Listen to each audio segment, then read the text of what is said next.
ao lado do sofrimento extraordinário que passa o povo brasileiro, jamais atingirá os seus grandes objetivos sem que se realize no Brasil as reformas de base reclamadas por toda a nação.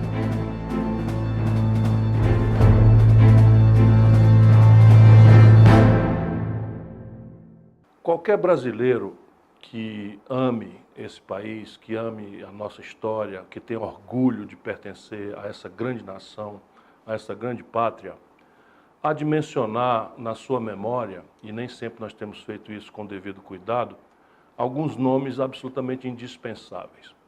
Hoje eu quero mencionar o nome de um brasileiro que foi o único presidente da República que morreu no exílio.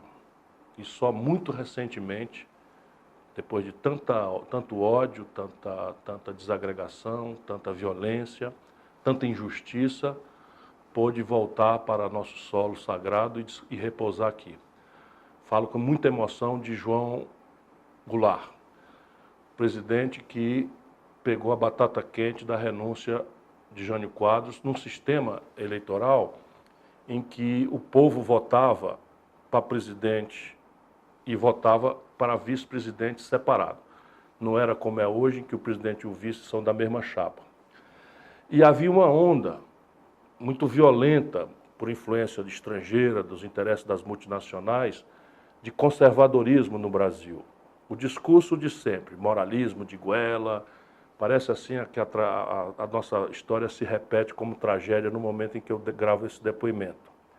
E o povo votou no Jânio Quadros, cujo símbolo era uma vassoura, que ia varrer a corrupção, etc.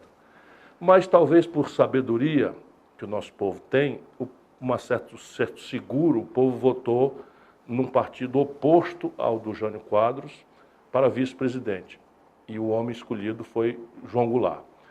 João Goulart é uma pessoa muito fascinante para quem conhece a sua biografia como eu. Ele nasce lá no mesmo lugar que nasceu Getúlio Vargas, portanto nasce sob a influência mágica do trabalhismo desde os seus movimentos fundadores, mas ele também nasce com a marca da contradição do interior do Rio Grande do Sul.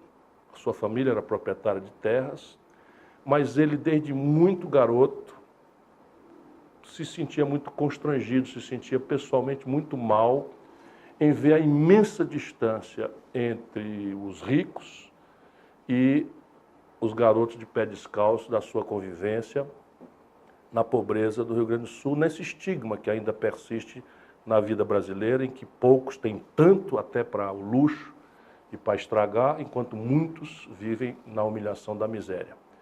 E ele cresceu sob essa influência, portanto era um homem que tinha patrimônio, herdado da família, mas contraditoriamente cresceu, quanto mais adulto ele ficava, mais ele indignado se punha contra a miséria, a pobreza, né, e a desigualdade no nosso país.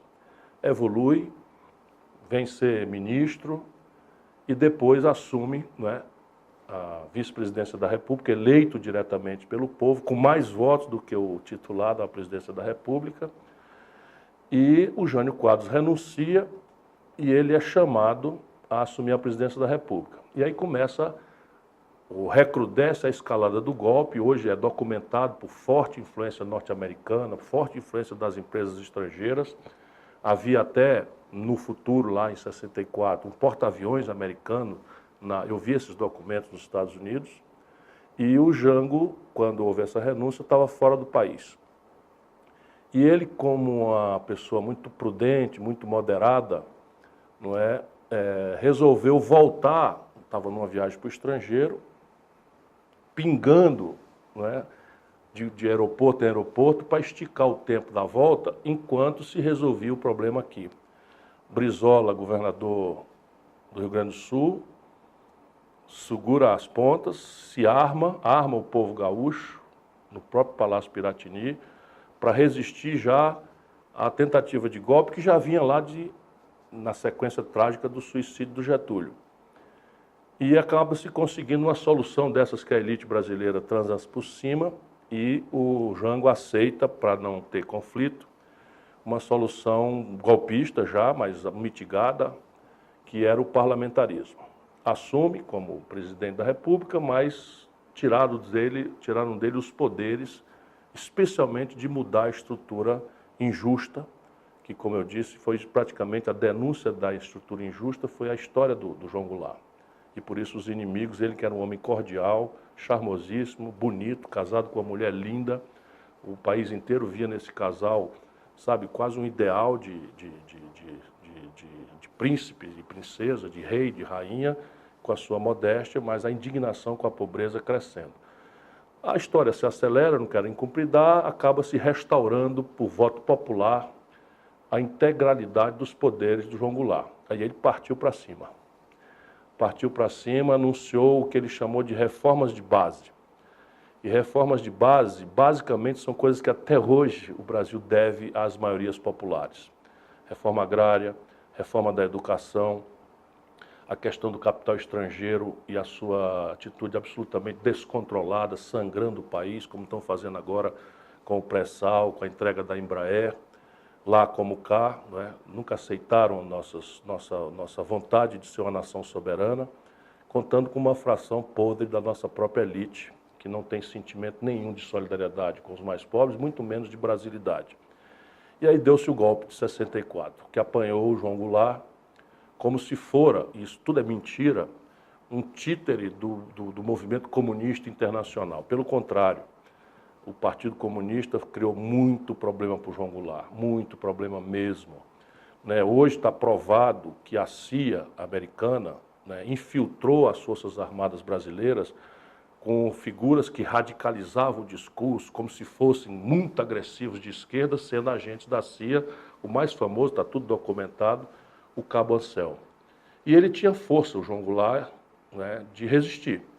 Se ele mobiliza pelo menos uma fração das Forças Armadas, que ele naturalmente poderia mobilizar, o Terceiro Exército, por exemplo, no Rio Grande do Sul, bastava uma fração importante dizer não, e o Exército recuaria da ideia, porque tudo que eles não querem é uma luta fraticida que os divida. Mas ele não quis. Mal compreendido também por seus amigos, ele optou por não ser responsável por nenhum tipo de derramamento de sangue, e a partir daí passou o pão que o diabo amassou de humilhação, e até o fim em que amargamente morre no exílio. Há muita suspeita da natureza da sua morte, porque nesse período havia uma operação conjunta das ditaduras da América Latina que estavam determinadas a matar os grandes líderes populares da nossa região. E o João Goulart era uma dessas pessoas. Me agrada muito fazer esse depoimento, tanto pela homenagem que nós devemos a esse grande brasileiro, quanto especialmente pelo exemplo de sacrifício, de devotamento e de amor à pátria brasileira, hoje tão rareados.